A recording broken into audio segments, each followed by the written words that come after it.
What's up, everyone, and welcome back to the Shots on Target podcast. My name is Phil, joined by my man Jakey here as always. What's good, guys? We apologise for the long delay and the inactivity on the channel, guys, but these things happen unfortunately. Life takes over. But we can assure you that starting next season, we will be bringing you a video every week. Well, we're going to do our best anyway. Yeah, we'll try. So, moving on anyway, we will get started. We're going to be talking about the season as a whole and everything that happened basically in our Premier League predictions that we made at the start of the season. It's been a long old season, and let's review what's happened over the past 9 to 10 months. Do it. I'll let you take over, Jakey. So we'll start with who we had to go down.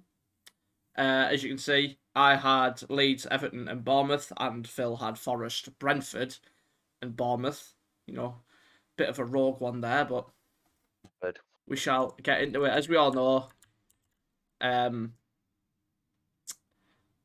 Leeds went down, Everton managed to stay up, and Brentford, towards the back end of the season, started putting together wins. Looked like a team that wanted to stay in the Premier League rather than yo-yo up and down. Everton, I can say a lot of things. I thought it was poor recruitment, not spending well enough. I know they had 100 million worth of transfers go out, and I don't think the people they brought in reflected that. And Leeds was a shit show from start to finish, really. Shipping, I think, what was it, like 16, 17, maybe 18 goals in 3 games.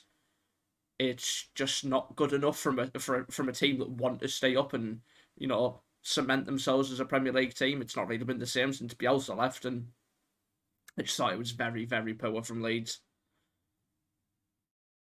Yeah, I agree. You want to shed some light on? Yeah, so obviously as everyone can see, I picked Brentford to go down. The reasoning behind that was I thought they would be a one-season wonder. There isn't too much else to say on that. That was the reason I picked them. I didn't think they would be able to do what they did last season, and they proved me completely wrong. Obviously, even with all the Ivan Toney speculation and everything that's happened, with him getting found guilty for match betting and all that good stuff, they still managed to finish the season strong even with that as well, and ended up in a solid place. So yeah, I got that completely wrong. Yeah, didn't look good when I was reviewing the making this. 10 No, places up isn't a great way to start. But no, not great, not great at we shall all. move on. Talk about the rest of the bottom half. Well, it's up to 10th. It lets me. So yeah, I'd say not far off picks from myself. Obviously, I had Brentford a bit higher than Phil. I predict them to stay up. I didn't predict them to do as well as they did. I don't think anyone thought they would do as well as they did, other than maybe Brentford fans.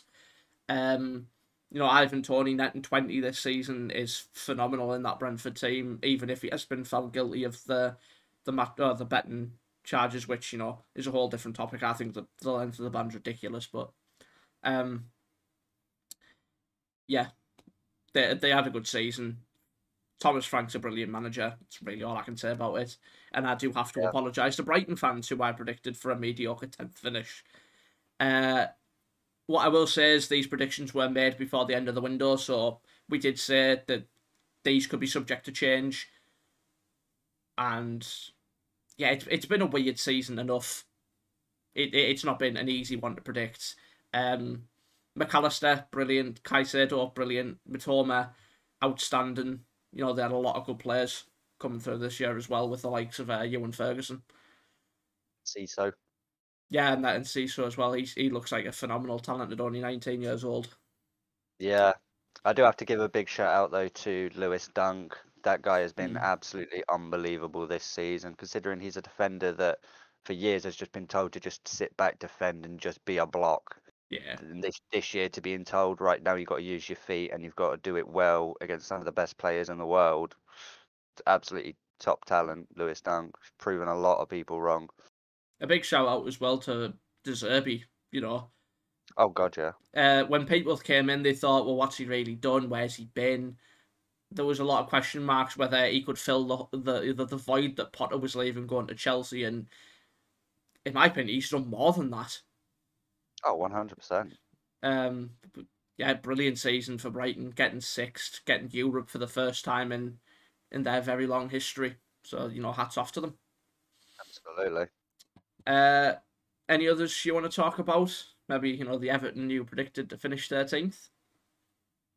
Yeah, well, I think that, like I probably said, the team has talent in there. You've got Dominic Calvert-Lewin, you've got Pickford. I do believe that the defenders in Tarkovsky and Cody are good defenders. There was just something just didn't click at Everton for one reason or another. Luckily, they survived the drop, pretty much down to, I'd say, Calvert-Lewin. I mean, him getting injured with 2 games to go was never what Everton needed, but they got it over the line anyway. But I do think they pretty much only survived because of poor performances from everyone else. I mean, Leicester's gone down. No one would have expected that at the start of the season. No one in their right minds would have picked Leicester to go down, and they ended up facing the drop. I think everyone knew they'd be there or thereabouts. With the lack of recruitment, not really replacing their big players that left. At the end of the window, everyone knew it was going to be tough for Leicester. There was no doubt about it. As soon as it came out that the chairman's companies had been subjected to COVID and there was no money, income, revenue stream coming in, which means nothing for Leicester, it's tough. And then you're also being told that you have to get rid of your talisman, your captain in Kasper Schmeichel, who's also, I would say, a top 5 goalkeeper in the Premier League at the time. Yeah. It's always going to be tough. Always going to be tough. And that Iverson struggled for a large portion of the season. He did come good towards the end of the season, but it was just too late. I mean, they also had Danny Ward, who didn't really fill anyone with confidence when he played. No, not at all, unfortunately. I will also apologise to Fulham fans with our predictions. Both predicted them 17th. Not a stroke of genius from either of us, is it? No, in my defence though, I thought Mitrovic would cost more than he would help, and he ended up banging in a crazy amount of goals for like. So that's the thing. I said at the start of the season, if you're going to stay up in the Premier League, you need a striker that's going to score goals. You cannot stay up in the Premier League without a striker that's going to score goals. 100%. And Fulham had that in Mitrovic, and I think that's why Forest stayed up as well, because they had Awoniyi. Without Awoniyi, he hit form. No, he hit form. It's all about hitting form at the right time in the Premier League sometimes, because how tight the Premier League was this season, a run of 2-3 wins in a row would jump you from 18th to 12th. Like, it was mad. That's how tight the Premier League was this year. Everyone was taking points off of everyone. It was an absolute mad season. It's like, I think at one point the gap from like 19th to 11th was 5 points, 6 points. Yeah, it was a bizarre season. But we shall move on to who we predicted up until 5th. A crazy season. No one has expected certain teams to drop off the way they did. And I think West Ham being one of them is one that I don't think anyone predicted being in and about a relegation battle for a large period of the season. I certainly didn't, and I'm a West Ham fan, so... Yeah. Myself predicting them 8th, and obviously Phil predicting them 7th. We were both far off with that. And I think that's a case of, you know, them not recruiting well enough in certain areas. Do you want to give your 2 cents? Yeah, it's a weird one with West Ham, because obviously I'm trying to come at it from a neutral perspective as well, but obviously being biased as a West Ham fan. But obviously currently as it stands, we survived relegation and we have a European final. Now, if you said that to West Ham fans in January, that you'd survive relegation and possibly pick up your first European trophy in 40 years, they'd snap your hand off for it, because that is the main goal. It doesn't matter where you could finish 8th place and have a fantastic season and not be in Europe and win a trophy, and then the team in us in 14th can go and win a European trophy. Who has the better season? Yeah. Personally, I'd say us if we pick up a trophy. Trophies are what clubs are after at the end of the day. You can finish in the top 4 and make Champions League for the first time, which is a fantastic achievement, i.e. Newcastle. Yeah. But it's the trophies that the clubs want. It's the trophies and the money that it brings in that the clubs want. But in terms of West Ham as a whole, there was just a point in the season where things just seemed to just completely turn. We had an okay start to the season. I think we picked up 7 of a possible 12 points at the start of the season, and then it just something went wrong before the World Cup, and then after the World Cup, it just didn't change whatsoever. We had players not even back from the World Cup when the Premier League restarted, which makes it even difficult for us because, as you say, we did not recruit well enough. I agree with that. Like, we have a very, very small squad. We bring in Danny Ings in January as a panic buy to try and take a little bit of steam off of Antonio because Scamacca got injured for a large portion. It took Paqueta a long time to bode in. Bowen didn't have the best season because obviously you're going by last season where he was electric and was talking about getting into the England setup, and this season he faded off, but then he's come back into it towards the end of the season. It's kind of like they needed a 6-month break and now they're back on it, if that makes sense, which is really weird to say, but maybe they was just tired. I know it's a terrible excuse in football. Premier League football is tired, but it is a valid excuse in certain situations. But when you've got Declan Rice, you've always got a chance in my eyes. So, and that's the bit of bias I'm going to throw in there. So we'll keep it moving though. Newcastle, as you alluded to, getting top 4 for not for the first time in their history, but for the first time in a very, very long time. Yeah, incredible season. They recruited well. They were shrewd with the spending. They spent where they needed to. They weakened as other teams. They brought, Dan Burn, who was a phenomenal centre-back for them. I think the signing of Botman was very good, but it all comes down to the manager that was entrusted with it all, and they have struck gold with Eddie Howe. I agree. I don't think he made one bad signing this season, give or take Anthony Gordon, but I do think he will be a bit part player for now, but for the future, they've looked at that as well. So they're not only thinking of the now, they're thinking of the after as well, which is what a football club should do. You don't see the top teams just settling. And yeah, you've got Trippier, Isaac, Guimaraes, all fantastic signings. Nick Pope was an absolute stroke of genius. From Burnley to Newcastle, he made some incredible saves this season that kept them in games and helped them win games. And yeah, all round, you cannot say a bad word about Newcastle. They did everything right, literally. Yep. I think their only blip in their entire season that comes to mind is their FA Cup loss to Sheffield Wednesday. That was it. That was probably the only blip in a Newcastle season for me. I mean, they even get into a cup final this season. Exactly. While, they didn't win it, it's still phenomenal. They get to go to Wembley, they get to experience a final, which will do wonders for that team going any other final later down the line. And I do believe on another day they win that final as well. Yeah, probably. De Gea was just on form that day. It also doesn't help getting your keeper suspended the game before. Yes. Losing Pope was a huge miss for sure. Manchester United third is a very, very good finish for them. Obviously, we predicted them to finish 6th. I think that is just a case of maybe other teams around them not doing as well. Obviously, they had a very good season. It seems to they've also struck gold with Erik ten Hag. They had a shaky start of the season, but that wore off kind of quick, disregarding like blips against like City and against Liverpool. But a very strong season. They finished 3rd. European football back for them again. We'll see how they do. We'll see who they recruit. Whether they get to spend big with whichever owner comes in. But as a United fan, you're going to be happy with that. Yeah, I think Ten Hag. I'm pretty sure I said at the time, Ten Hag was the right man for the job at the time for what was available.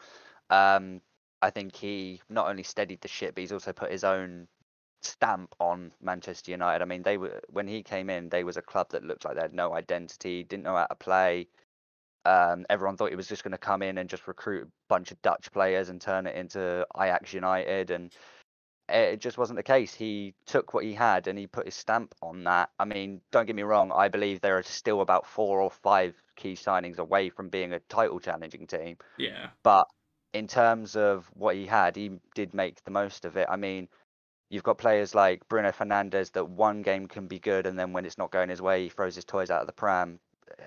It's one of those where, do you keep a player like that or do you look elsewhere? You've obviously got Marcus Rashford, who hit the form of his life during the season. You've got Anthony that just loves a trick for some reason and just doesn't really do anything for me. I was actually happy to see him get snapped at the end of the season. Fucking hell, Phil. I mean, it's just one of those. Do you know what I mean? It's like one of those that he looks like he could be a very good player, but he looks like he's in it for himself rather than the team, and Yeah. it just doesn't fly for me, and it definitely doesn't fly in the Premier League. You see all these big players that come to the Premier League and then they realise very quickly, you can do this in other leagues, but not the Premier League. You cannot be a one-man band in the Premier League. Oh, You 100%. you need the support. But no, as a whole, a good season for Manchester United. Obviously, a trophy, possibly 2 if they can perform a wonder against City in the FA Cup final and the Champions League. And Yep. for me, that's a good season. Yeah. But we'll keep it moving, and we'll talk about our top 4 predictions, and we'll talk about the big grey area at the top. Well, within the top 4. Chelsea. What the fuck happened there? Well, where do you start? Where do you start? Where do you start? Honestly, I remember seeing a tweet at the start of the season, and it was the Tuchel Conte bust up, and it's still hard to believe that was this season. I know. Because so much has happened. Obviously they brought Tuchel in the season before last, and you know, hit the ground running. They won a European Cup. It's something they haven't done in a long time. And then I don't know whether it was a bust up, whether performances weren't good, whether it was a disagreement with the new owners. They let Tuchel go. They brought in Potter, which I thought from the get-go wasn't going to be a brilliant acquisition. I thought Brighton was his level, and I thought he would be the one to take Brighton further. But no, he goes to Chelsea, and it was just a horror show. I think like you look at the league table, and the defense wasn't awful. It was just an absence of goals. Genuinely, and that is my main point. I think 95% of the problems at Chelsea has to come down to Todd Boehly. Yeah. End of the day, the guy came in, and rather than just being a normal chairman and just saying, right, here's a lot of money, go buy the players you want to see and you can mould and you that are going to play your way, he went and he made his own signings and he made huge decisions into the club. Like you say, he got rid of Tuchel, brought in Potter. Potter didn't work, got rid of Potter, brought in Lampard as a like a GM. Yeah, bit part manager. Like, lest we talk about Lampard. it was just calamity all season. Yeah. Like you point out though, they had one of the best defenses in the league though. The only team that had a better defense was, I believe, Man City. But it was just the lack of goals. Literally, I mean, you have the players around you to score goals. You've got Sterling, he knows where the net is. Havertz, Felix. So I think their biggest issue came down to not entrusting Felix to start up front. I just don't think they knew what to do with him. I think because when you have so many managers coming in and out, it's just the players just get confused because you've got one manager wants to play one way, and then in 3 months' time you're being told to play a completely different way. And when you bring out a new system, it takes time to gel.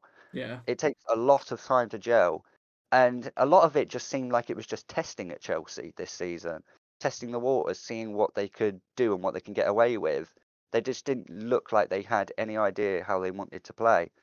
And I'm sure a lot of Chelsea fans can probably relate to that, and they can probably have their own take on things. But That's just the way I see it from a neutral's point of view. I do believe, though, that with Poch, that they maybe have got the right man for the job. Possibly, I don't. So we'll have to It wait and depends. see. It all Really. depends for me on how much Todd Bowley steps back. The guy needs to step back and let the manager run the club. Yeah. You own the club, you don't run the club. That's the difference. But moving on. Yeah. Arsenal. We weren't a million miles away with our predictions of third, but I don't think anyone would have seen them leading the Premier League for as long as they did.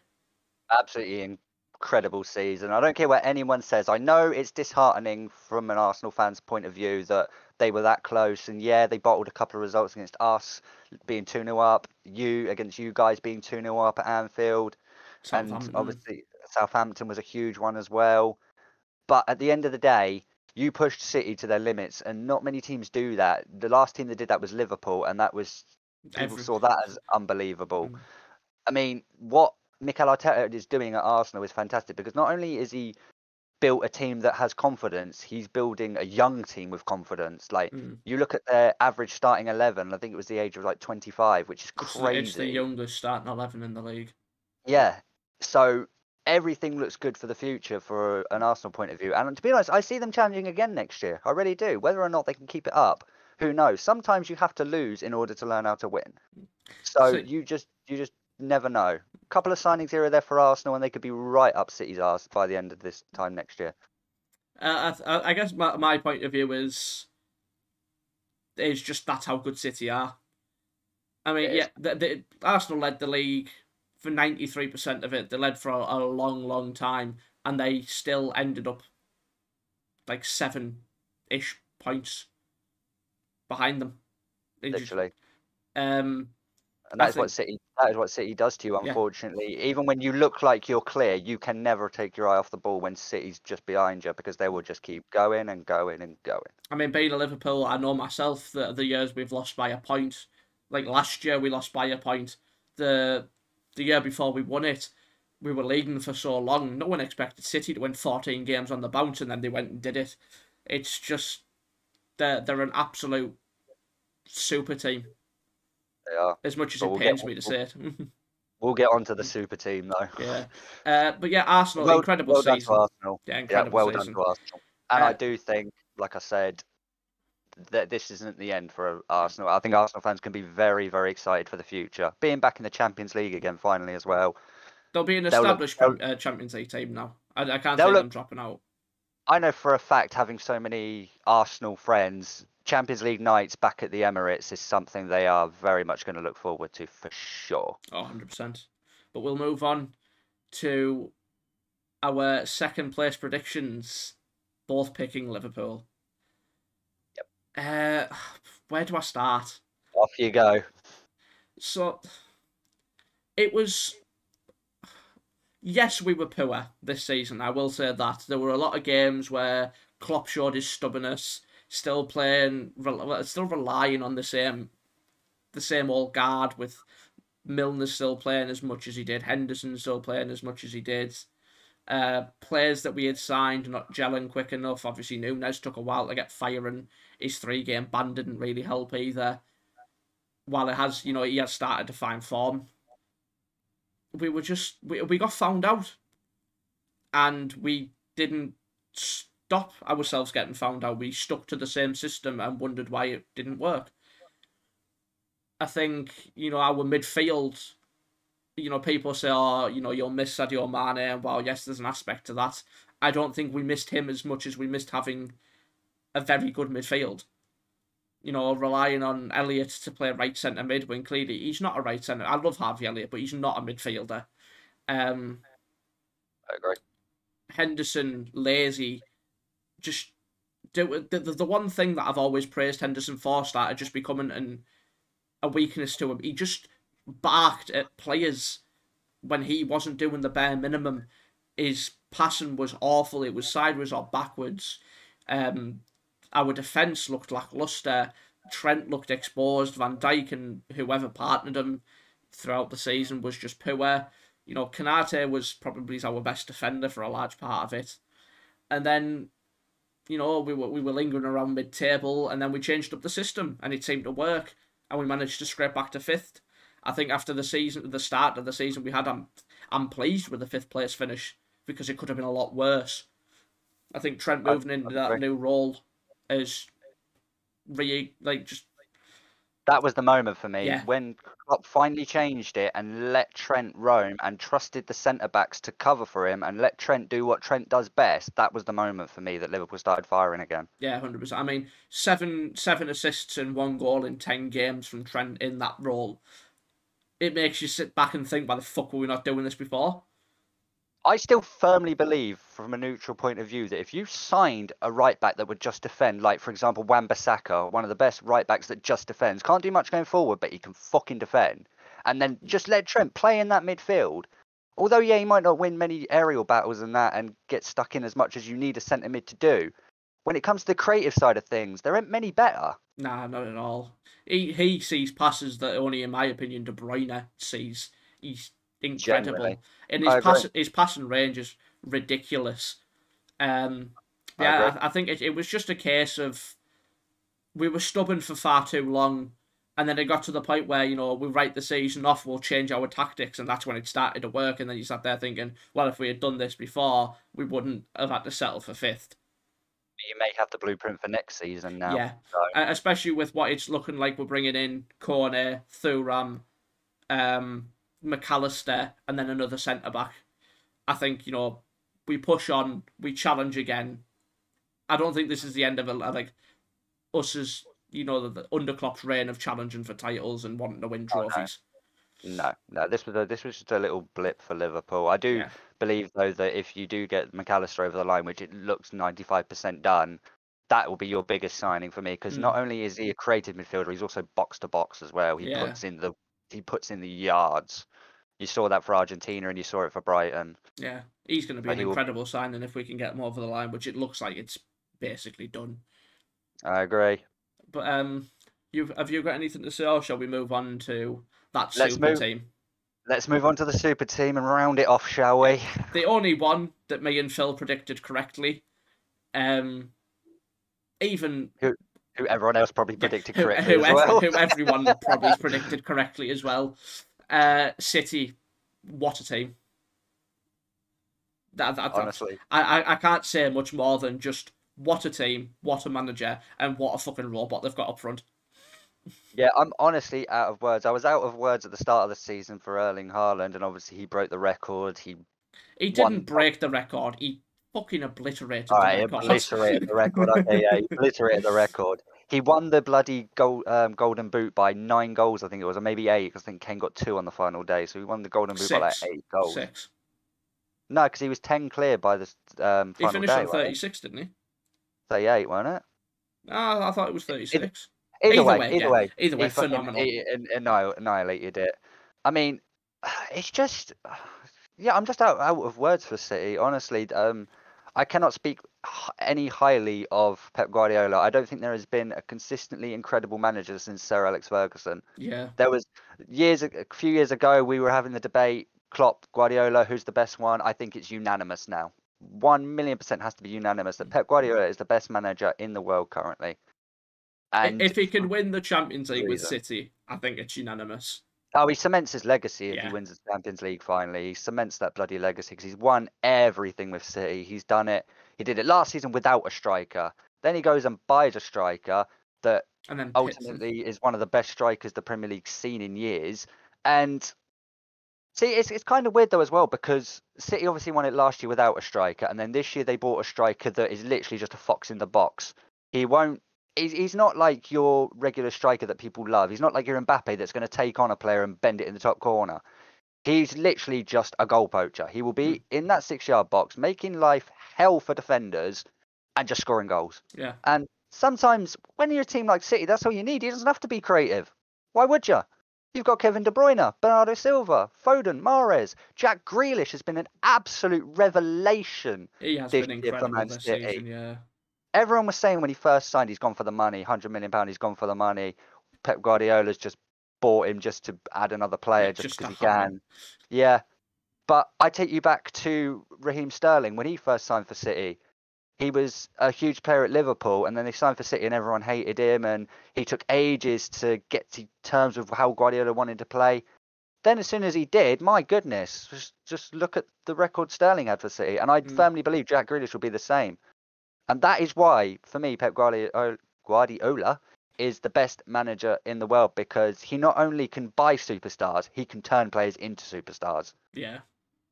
And it's just phenomenal. Nathan Ake as well. Who the hell would have him playing left back all season and just being ridiculously good? Well, I think they went to that system that we've kind of adopted as well early on, didn't they? They've got Stones playing as a midfielder, for God's sake. They've had players playing absolutely everywhere all season. They've even given young kids a chance, and they've shined. Rico Lewis, Cole Palmer, Sergio Gomez. It's incredible. And you think this is a team as well that had a world-class defender in João Cancelo and just thought, nah, you're all right. Go to Bayern, off you go, and we'll just carry on doing what we're doing. Come on, it's insane. It's incredible. Hats off to Man City and Pep Guardiola. I personally hope they do the treble. I'd love to see it. Me not so much. Me personally, just for people like De Bruyne and Guardiola, the people that have been there since day dot with this whole thing. Bernardo Silva as well. Gundogan, another one. John Stones, also another revelation. I mean, he spent years just looking up at Kompany and Laporte and waiting for his chance. And when he got it, he finally took it. Yeah. And it's incredible, absolutely incredible. And I wish them the best in the FA Cup final. I think another unsung hero as well is Julian Alvarez. Oh, 100%. You know, a young kid coming in from Argentina. You don't know how he's going to adapt to the league, and he just seems to be good. He's just a very good player. And not only that, he spent half the season just watching Haaland take all the limelight, all the praise, banging in goals. But every time he came on, because you'd have those games where City would be obliterating the team and Haaland would have a hat trick, Alves would come on and score too. Yeah. It's like, come on. It's almost not fair.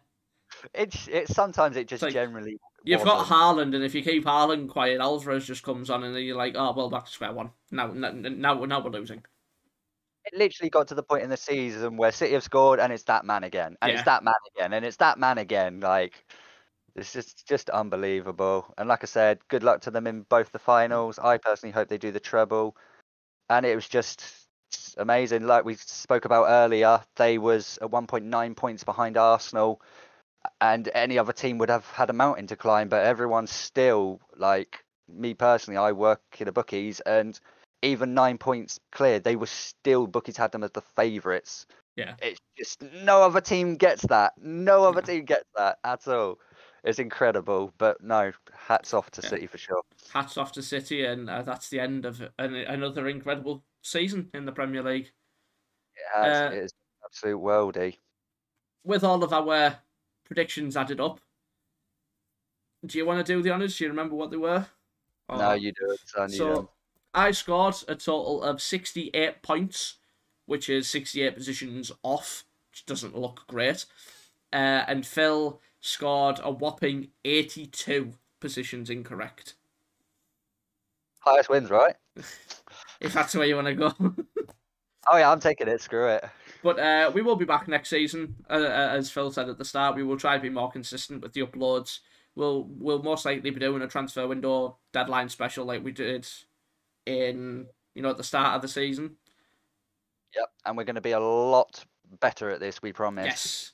We are new to this. We will get better at it. 100%. And remember, guys, if you did enjoy this video, there will be a part 2 to this one where we just talk a little bit about the season as a whole. We've got some questions. One, for a little spoiler, is the 3 biggest moments of the season we're going to speak about. And just little things that we couldn't touch on this video. So if you did enjoy this one, make sure that you check out part 2 as well. Yep. But yeah, we're going to wrap it all up, and we'll see you in the next episode. Take it easy, guys. Peace.